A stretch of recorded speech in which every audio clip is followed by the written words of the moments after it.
but one thing that I think a lot of farmers don't realize, I kind of described what the creeks were like early on, just being nasty and you wouldn't want to go near it.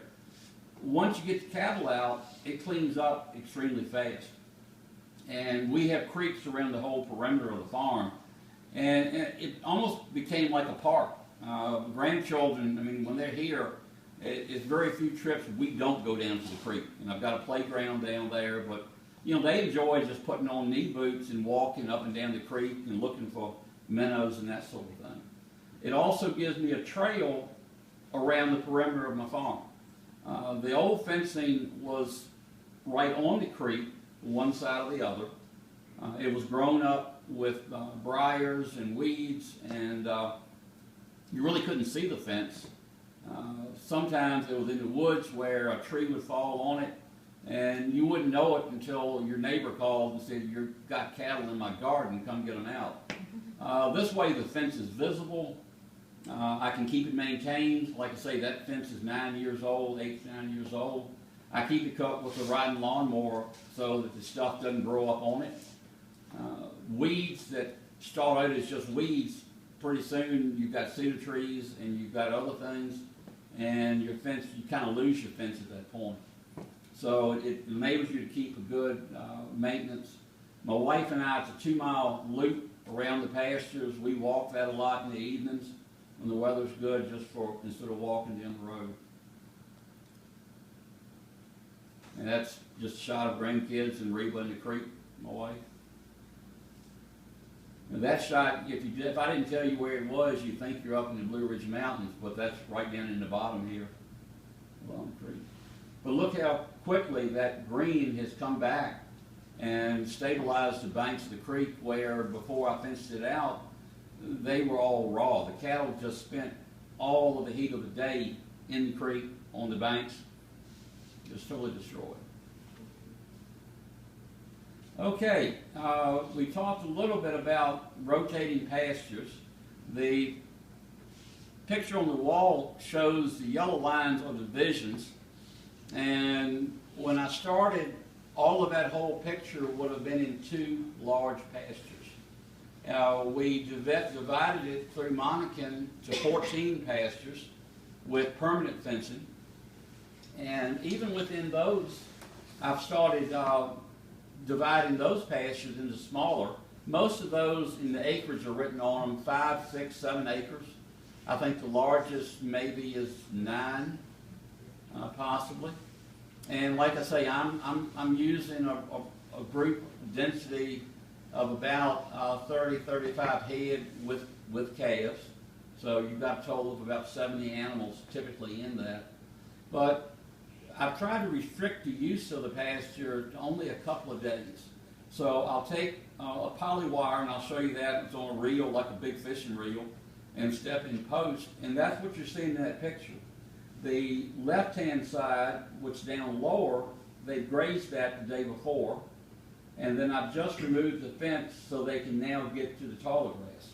But it gives you better management of it. It keeps them, even from in that pasture, of just hitting all the best grass the first day, and then their diet, they're stuck with the other stuff, not quite as good for them.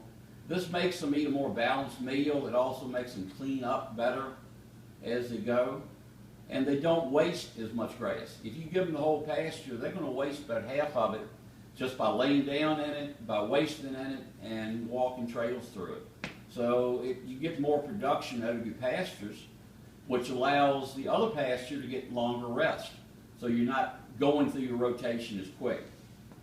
I would say typically, you know, where that whole pasture would have grazed for maybe 8 days, I was getting 11 or 12 days out of the same pasture without grazing any closer. But you can see there, springtime is the best time on the farm because most of your weeds are not visible. In the spring, you'll start to see some in the summer. But, you know, without spraying, weeds have been a lot less problem than they were in the beginning.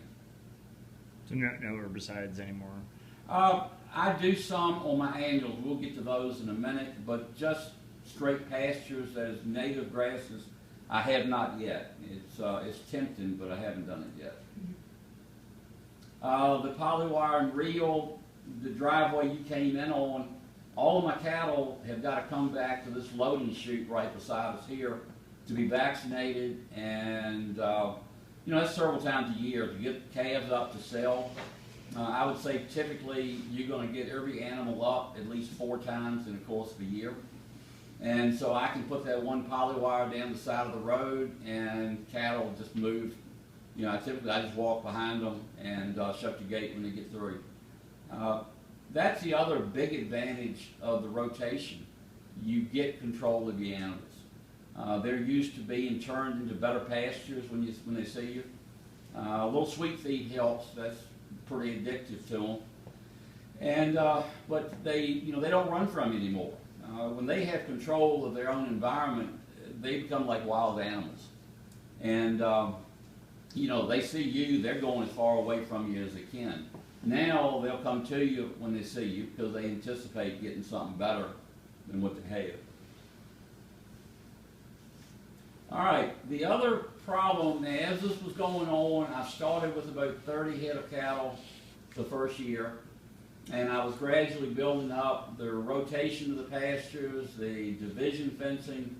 All of that made it to where from early spring to maybe midsummer I had plenty of grazing. I had plenty of grazing from early fall into winter. I was still having trouble in the dead of summer, and I felt like I was feeding too much hay in the wintertime. So I took some of the pastures and I started drilling in summer annuals. And what you're looking at, you probably think is corn, but that is a sorghum Sudan hybrid. It doesn't get an ear. If it goes long enough, it will get a seed head on the top of it. But just a very nutritious grazing material for the cattle. Typically, you would try to graze it before it got that tall. I mean, that's probably 6-7 feet at that point. They will eat it, but you'd like to catch it at about 4 feet, graze it down to about 10 inches, and within 3 weeks is back to 4 feet again. This takes a little longer to recover when it gets this leggy, but it still comes back. Typically, I will get 3 rotations through these annuals in a season. Now, you put it in, I drill this late May, early June. By the 4th of July, it's ready to graze the first time. Typically, you can graze it again first week in August, and maybe a third grazing won't be anywhere near as good as the first 2. Late August, early September, and then I will flip it and go into a winter annual on these couple of pastures that I'm double rotating. But the summertime, most of our grass, native grasses here are cool season grasses. You've got fescue, you've got a little bit of bluegrass in this area, you've got some orchard grass that you'll see, and a whole bunch of other stuff that I can't remember the names of, and none of those are very nutritious. But when you get to the heat of summer, the cool seasons just go dormant. They don't die, they stay in the sod, but they don't produce, and it's very little nutrition for the cattle. During this season, I'm trying to finish out my calves, get them ready to go to market, and I need a better nutritional food for them, so this fills that gap, and it kind of takes the valleys out of the grazing rotation. Typical grazing rotation, like a roller coaster, you've got highs and lows. This levels out to lows and makes it a more smooth line as far as the cattle are concerned. And it also allows me to, because I get so much production out of these annuals, I can rest the native grass pastures. They get a longer rest in the summer. By having more forage on top of the ground, the soil doesn't heat up as much. It doesn't dry out as much. So you've got the advantage there of keeping your plants a little more active a little longer. You said it's a hybrid of sorghum and what's it? Sorghum Sudan. Sudan. And you can get a sorghum, you can get a Sudan grass. This is the hybrid that just gets a little more forage to it for grazing. That's the seed head on top of the sorghum Sudan hybrid. Just getting the polywire through it, I rotate in a 2-day pattern through these like I do my other pastures, but you've got to knock a trail down to get the wire so the wire doesn't short out on the grasses. But that little Honda does a great job with that. That's cattle grazing. Now on the annuals, I do two patterns. I do one where I have sprayed the pasture with Roundup. I've killed everything that was in it because they were very poor quality, and I'm double rotating. So I do a summer annual. When early September comes, I'll spray it down again, and I'll put a winter annual in. I spray it down between the rotations because the summer stuff will linger. It takes up space, but it doesn't produce. So you've got to get a clean slate, and I learned that the hard way. They take away from the next crop, but they don't produce enough volume to be any benefit. So it's just hitting it with Roundup in between each drilling there.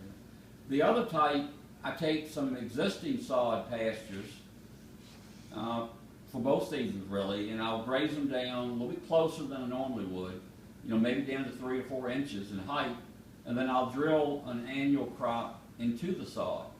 And you don't get the volume you do in the pure annual crop, but the combination of the native grasses and the annuals produces a good mix. And you also have a base underneath the crop. It doesn't turn to bare ground in between. When you're saying drilling the seeds, that's the no-till? No-till, that's right. That was orchard grass field right beside the house that I transitioned. My father did a double rotation of corn for silage and barley and clover for hay. And I didn't want to do the corn. It was too labor intensive. I didn't have any help. So I went to orchard grass before I went into this.